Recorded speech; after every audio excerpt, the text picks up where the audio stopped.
Би энэ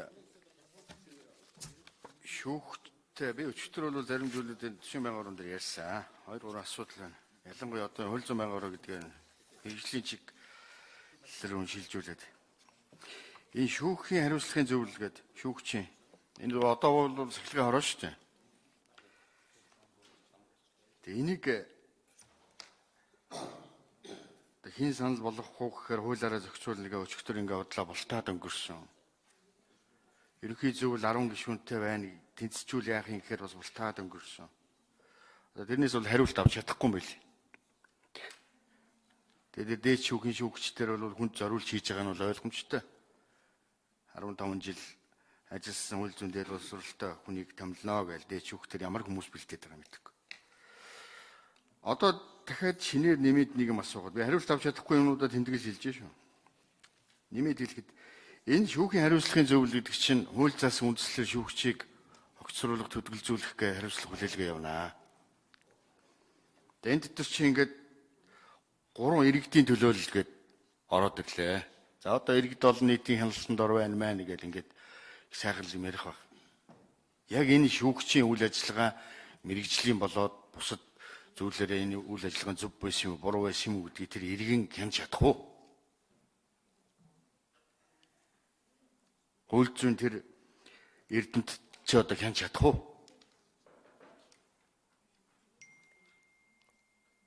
Энийг нэг асуумаар авах юм. Энэ ямар улсын жишгийг та нар хуулаад тавьчих вэ? Хоёрдугаарт шүүхийн ерөнхий зөвлөл энэ хяналтын зөвлөлч орон тооны ажиллах юм уу, орон тооны бус байх юм уу? Одоо юу гэж харж байгаа юм? Хэрвээ наадах чи орон тооны болоо явах юм бол тэгэл бас нэг хор найруулдаг, айлгадаг, хичээдэг шүүгч нарыг ийм л нэг сонин газар болно.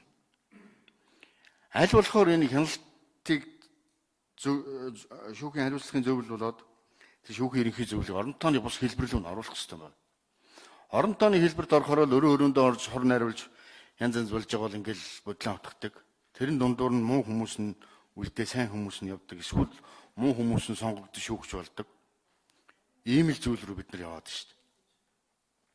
Өнгөрсөн 20 хэдэн жилийн хугацаанд шүүхийн ерөнхий зөвлөлийн гишүүдийн бүтцтэй холбоотой, тоотой холбоотой, хайлал хаана харьяалж ирсэнтэй холбоотой олон зүйлүүд энэ судалгааны материал дотор байна.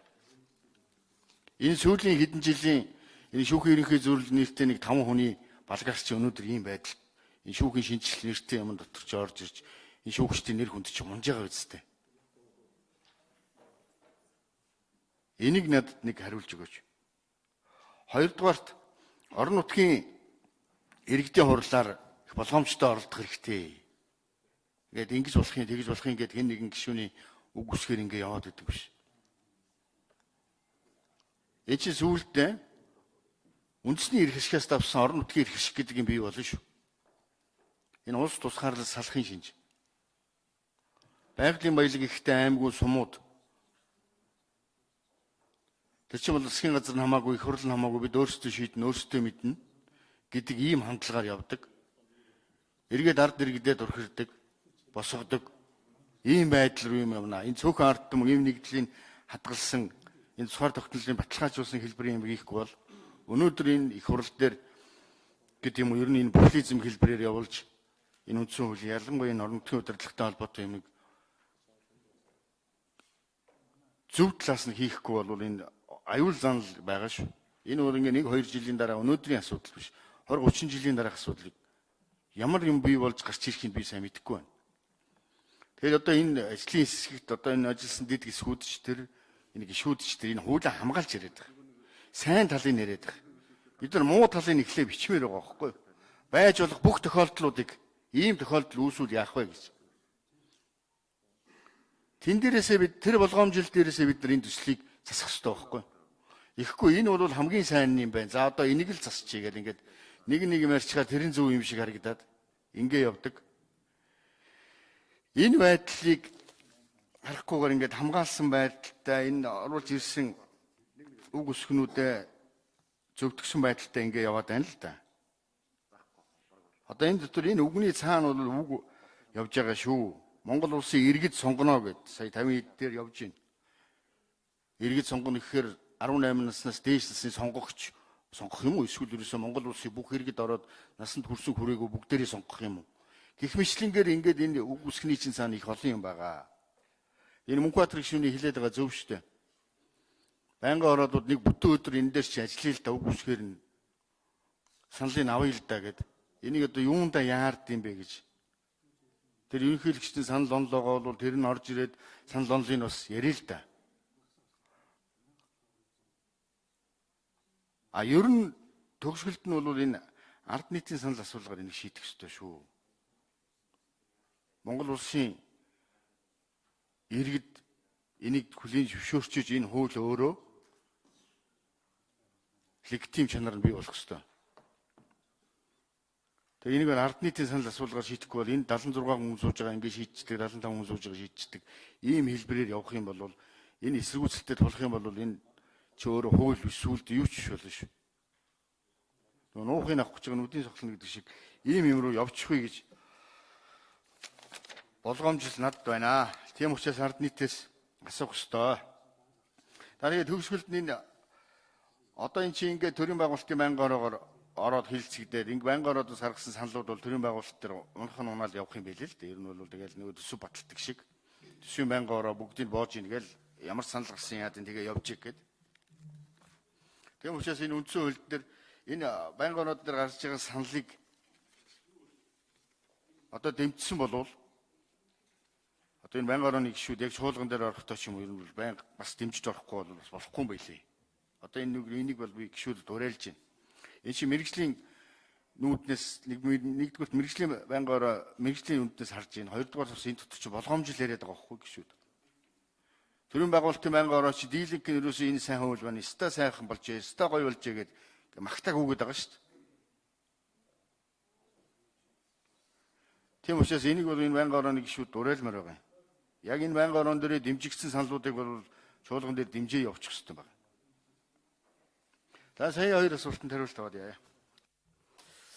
За арднаас гишүүний асуулт нь нэг нь шүүхийн ерхий зүйлийн тухай, нэг нь шүүхийн сахилгын зүйлийн тухай, нэг нь нутгийн удирдлагын тогтолцоог боловсронгуйлах тухай хариултыг өгье. Ерөн зүгээр арднаас гишүүн Мөнхбаатар гишүүний дээр хандаж хэлэхдээ энэ өмнөх ажлын болон дэд хэсгүүдэд бүх гишүүдийг хуваарлсан. Та бүхэн ирж оролцоогүй. Бид нар бүр заримдаа шөнийн 12 цаг хүртэл ингээд суугаад бүх талаас нь хилцээд зөвлөдөг. Тэгээ эн чинь өөрөө улсын хурл өөрөө хуулиа баталдаг дэгтэй журамтай. Тэгээ ингээд бүх дэгийн процессыг хангагдаад бараг 2 жил гарan яваад өнөөдөр байнгын ороон дээр ирэхээр өнөөдөр одоо бид нар тогтоо суумаар байна гэдэг нь нэг талаасаа одоо тийм зөв зүйтэй хууль ёсны шаардлага биш шүү. Их тэнгэр цогцлбор дээр вакуумжуулсан ийм хилцүүлэг юунуудыг бүх их хурлын гишүүдийг оролцох нөөц болцоог нь хангаад тэн дээр бүх гишүүдийн саналуудыг тусгасан ийм ажлын хэсгүүдийг бүх бүлэг юунууд дээр орох боломжийг хангасан. Тэн чинь өөрөө үндсэн хууль нэмэлт өөрчлөлт оруулах журмын тухай хуультай, улсын хурлын чуулганы хуралдааны дэгийн тухай хуультай өнөөдөр байнгын ороогоор өөрийн гэсэн хилцэх асуудлаа хилцээд гаргасан зарчмын зөрүүтэй саналаа хураагаад тэгээ төрийн байгуулалтын байнгын ороо руу саналаа хөргүүлнэ гэдэг ийм дэгтэй шүү. Тэгээ өнөөдөр тогтоо нахтаа сууя гэвэл одоо бид бол яг энэ хууль заасан дэгийнхээ хүрээнд энэ нэмэлт өөрчлөлтийн төсөл та нараас гаргаж байгаа зарчмын зөрүүтэй саналуудыг яг одоо хууль заасан үндэс шаардлагын дагуу санал хураалгаад саналыг сонсоод ингээд дэмжиж үг хэлүүлээд явъя л гэсэн үг байгаа. Дүндэ Жансан гишүүн төр байцаар одоо арднаасад гишүүний асуултанд эхлээд 4-р микрофон цогч шүүгч шүүхийн ерөнхий зөвлөл дараа нь 3-р микрофон мөнх сайхан дараа нь 5 сүрэнгөө хариулах дараалтай бай. Тэгээд сүүлд нь Дүндэ Жансан гишүүн. За 4-р микрофон.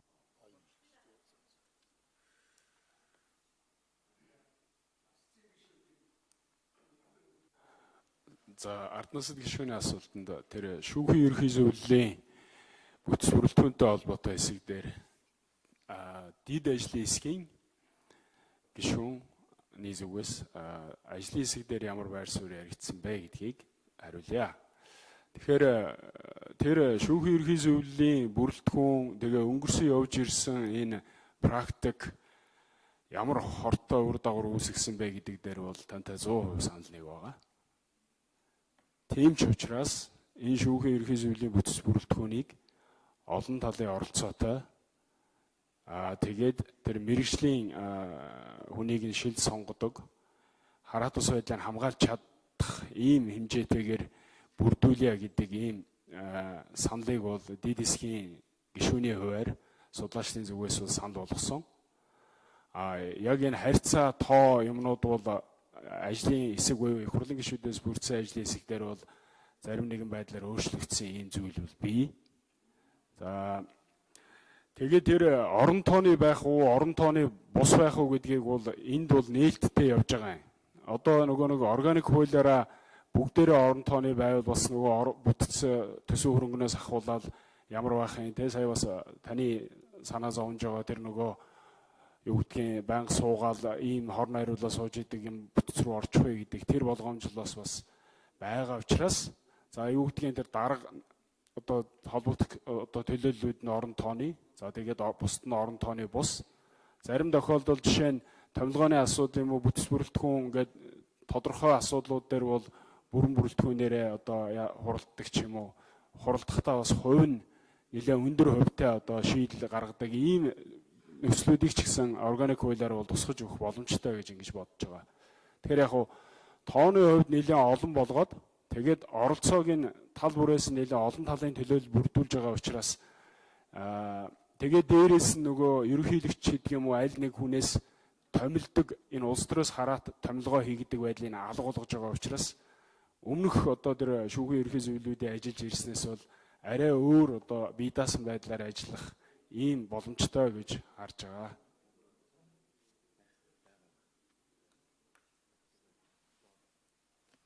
За 3 дугаар микрофон мөнх сайхан.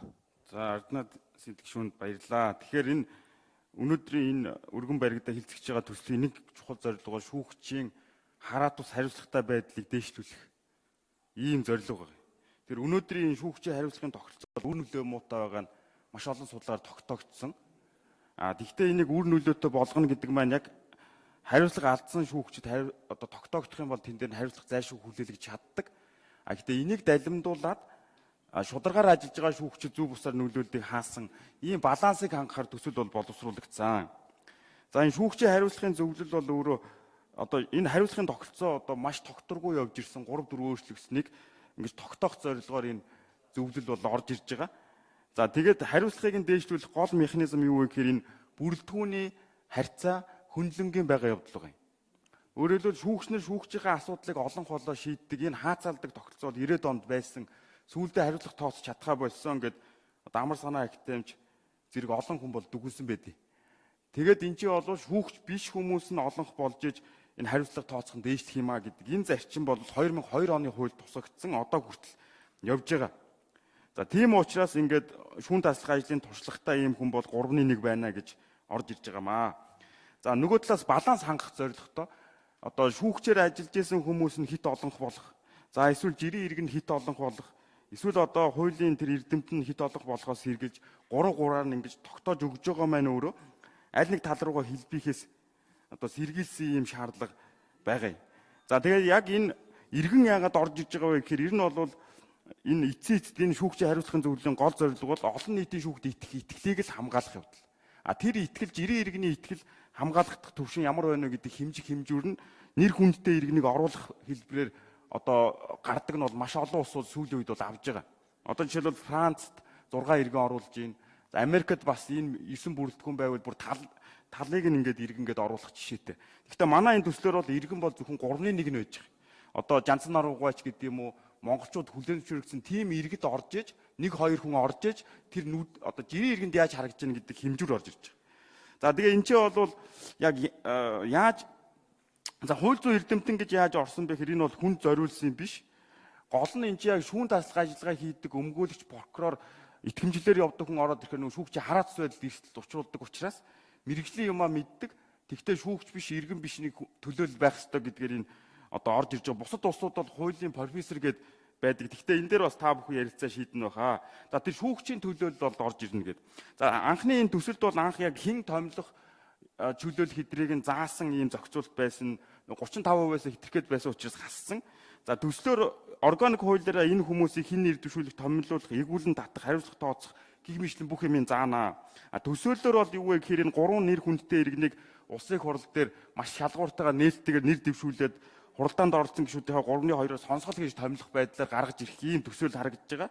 За тэр хууль зүйн эрдэмтэн гэх юм уу шүүгч биш хуулийн мэрэгжлийн төлөөлөл нь одоо хэн байх юм тэр нь бол магадгүй мэрэгжлийн холбоодоос нэр дэвшиж орж ирж томилогдох боломжтой. За мөн шүүгчийн хараацс байдлыг бас хамгаалах, шүүгчийн ажлыг ойлгох төлөөлөл байх үтс шүүн таслах ажлын туршлагатай шүүгчээр ажиллаж байсан хүнийг шүүгчт нь бол сонгох нь зүйтэй.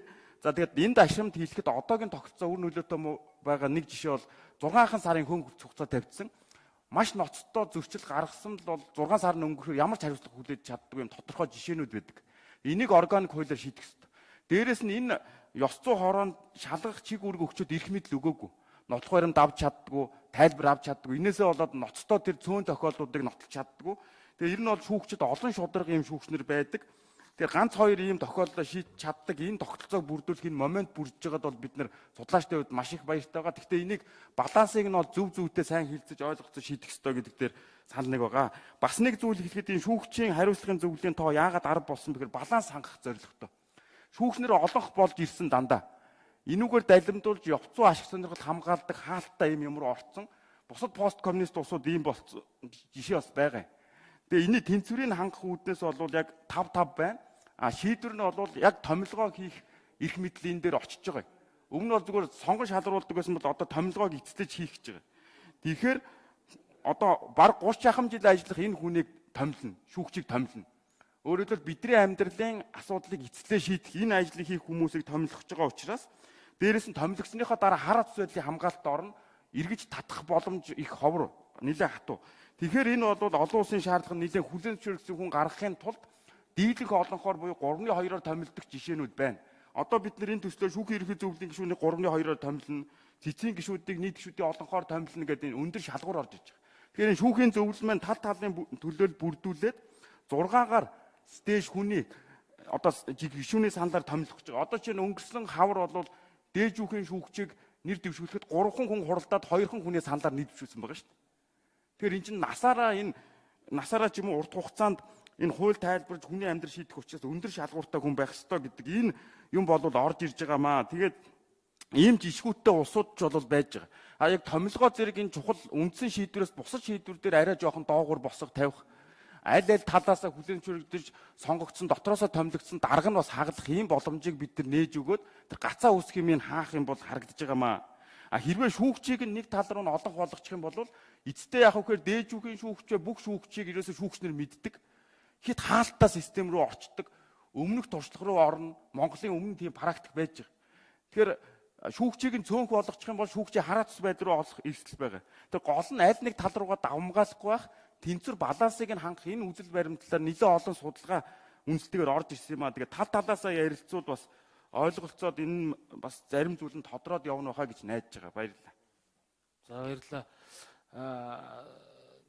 Тоог та хариулах уу? Тавуу сүрэн.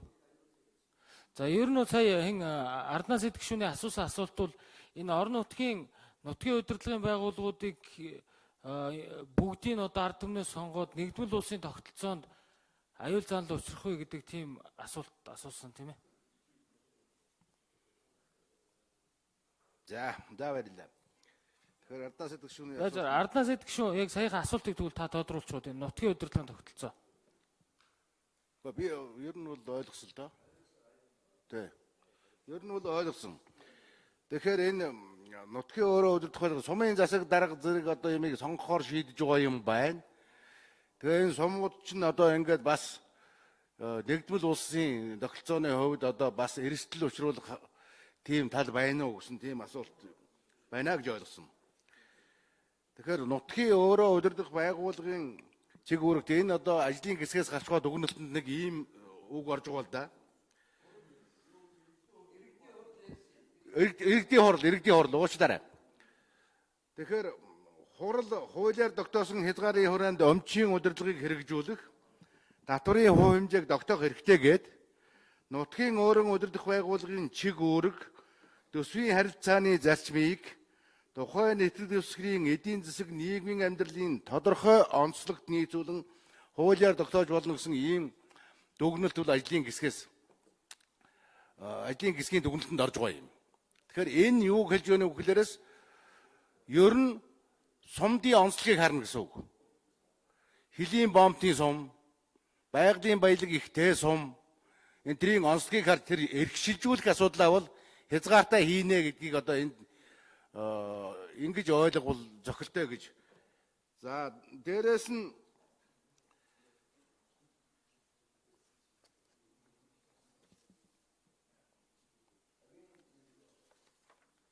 За Лүндэ Жансан гишүүн нэмж хариулъя. Тэгээ ер нь гишүүд таныг орж ирэхээс өмнө нөгөө ажлын хэсгээс ямар асуултууд асуусан гэхээр энэ наривчил зохицуулмаар байна. Бүх харилцааг хуулиар гэдэг хит ерөнхий бишүүл гэдэг зүйлээс тэрийг бас та нэмж. Тэгэхээр энэ за иргэдийн хурал дээр сая товосрон гишүү хэллээ. Тэр сумын даргыг сонгуулийг одоо дэвсгэр нутгийн ард иргэд сонгохыг яриул сум дүүрэг дээр. Бусд нь бол баг хэвээрэл байгаа шүү дээ. Нийгэм эдийн засгийн зохицбор гэж үндсэн хуулийн заасны дагуу угаасаа л одоо татврын хувь хэмжээг одоо 15 татврыг аймаг орон нутгийг хэрэгжүүлж байна. Харин энийг органик хууль буюу нутгийн удирдлагын хуулийг намар өргөн барихад чиг баримжаа болгохоор харин одоо Монгол улсын нэгдмэл байдал, үндэсний аюулгүй байдалтай холбоотой төв засаг ба орон нутгийн харилцааны асуудлын ерөнхий зарчмыг хуулиар зохицуулна гэж нээж өгж байгаараа харин бэхжүүлж байгаамаа гэдгийг манай нэг гишүүд нэг ойлгооч. За тэр ямар хүмүүс одоо сонин хүн очиод сумын дарга болчихно. Одоо ч гэсэн 11 хүнээр л одоо сумын дарга болж байгаа. Тэр 11-ийг энэ тэндээс гаргаад гаргана шүү дээ. Харин бол гаргаад тавил шүү дээ. Тийм нөхцөл байдал бол одоо ч байж байгаа.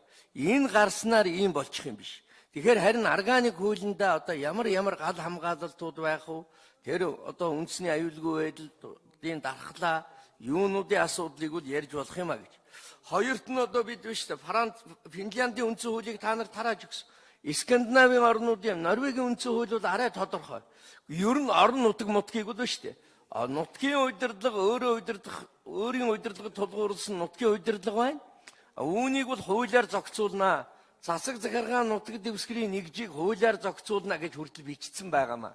Энэ манайх биш үү? Ерөөсөө өөрсдийгөө ер нь бол шүү дээ их сонирн байдалд оруулаад идэг.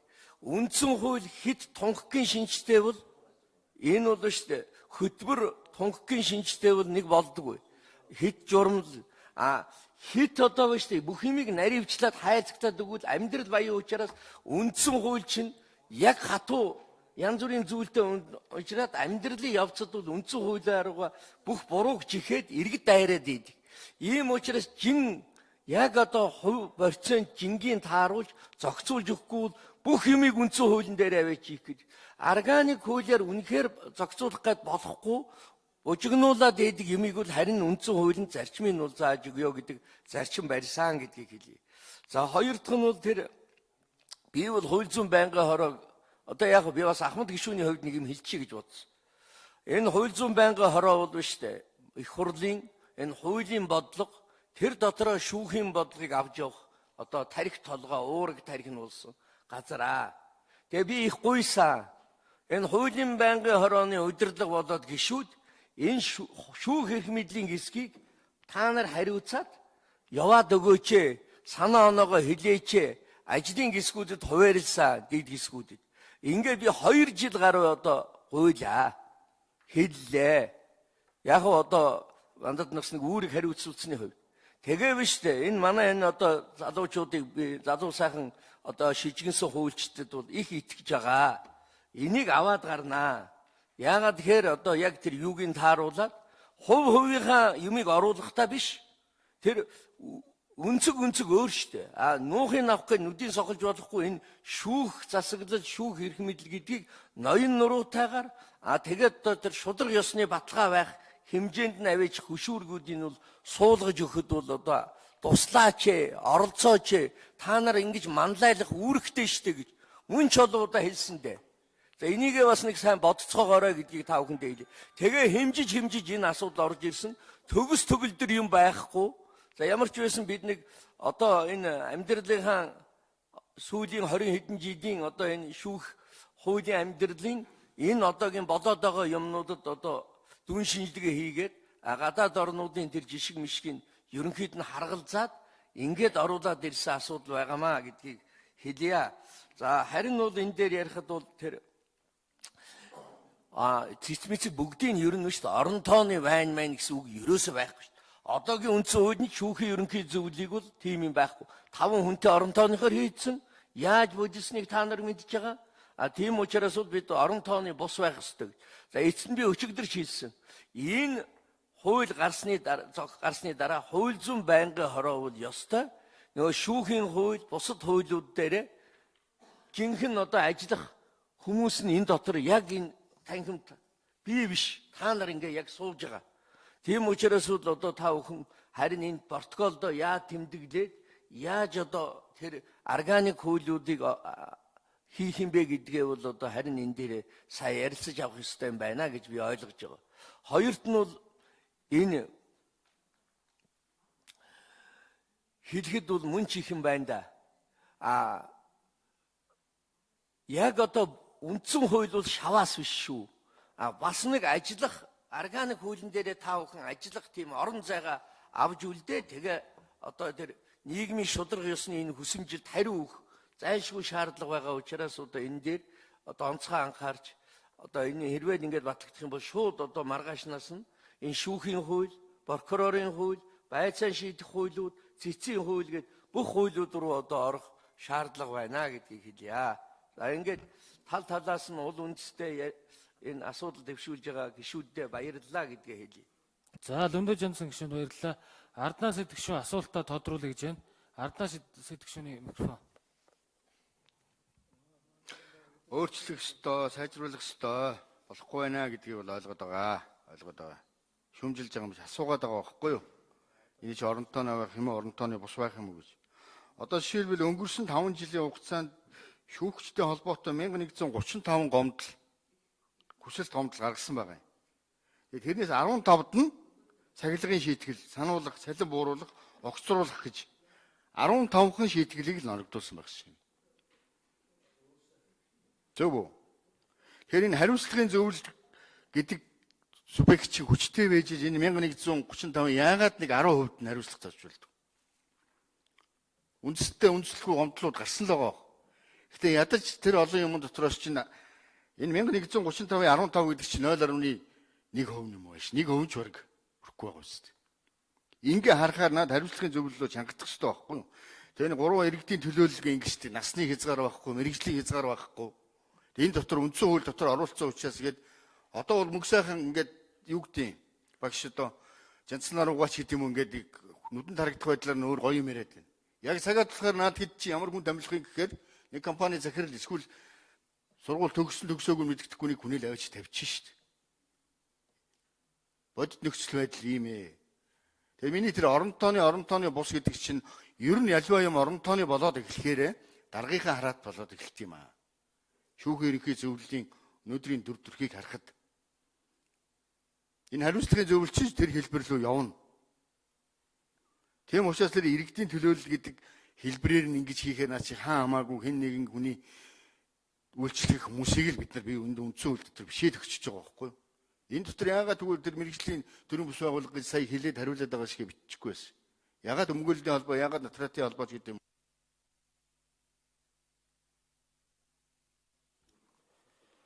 Хариулт авах уу?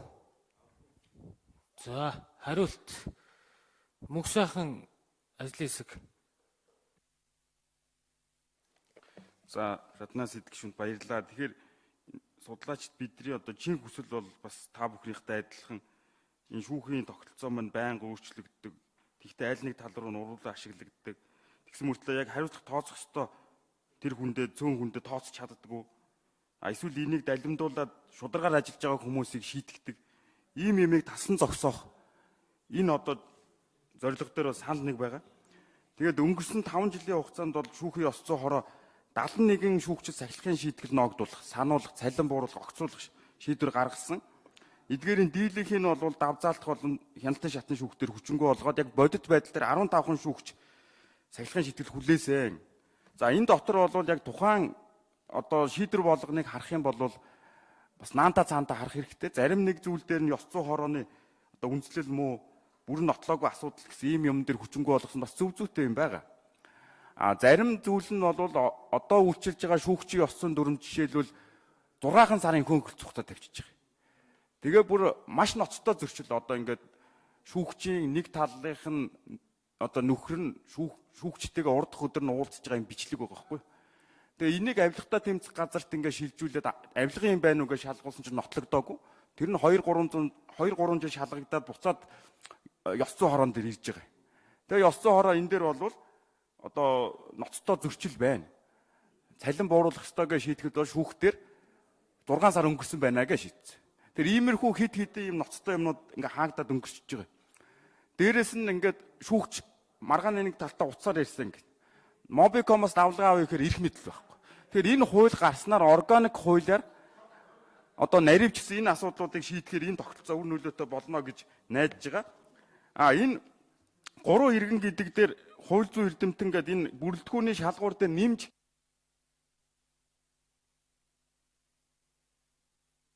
За баярлалаа. За болд гүшүүн асуултаа асууя.